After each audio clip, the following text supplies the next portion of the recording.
So I've got two brothers, one older, one younger, and the three of us are extremely close. My little brother, if you were to meet him, you would fall in love with him, this infectious personality. Everyone loves Jeremy.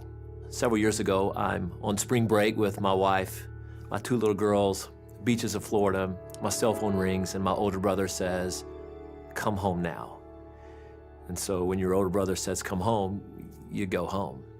We drove through the night and arrived the next morning early in Little Rock, Arkansas, to the Baptist Hospital, up to the ICU, to find my younger brother struggling just to breathe, connected to a ventilator, the craziness of doctors and nurses in and out of the room. Our family were trying to gather facts, and you can imagine our response when we find out my younger brother has suffered 2 strokes. We are so thankful to say he's still with us, but oftentimes, he's not fully with us.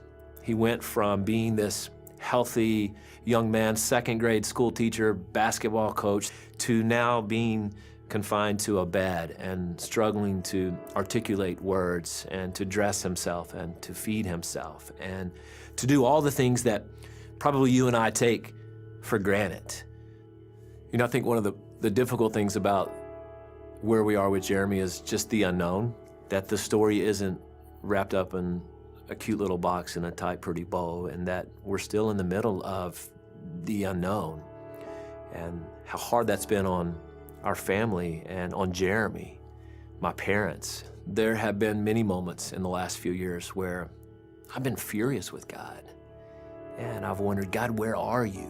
And what are you doing? And why have you allowed this to happen? It doesn't make sense, and it doesn't seem fair, and it doesn't seem right, and it doesn't add up that you're this big, great God that wants big, great stuff for us, but now here my little brother is just struggling to put his life back together.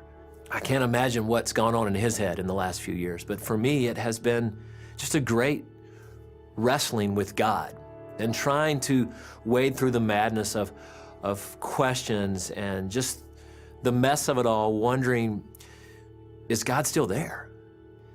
I have to believe if I struggle with this, that maybe there have been times you too have struggled. A divorce, a loss of a loved one, a loss of a job, you fill in the blank. But I can tell you for me, though I don't have all the answers, I have come more to understand this, that trusting God isn't about having all the answers. It's about saying, okay, God, I believe you've got it, even in the middle of the questions.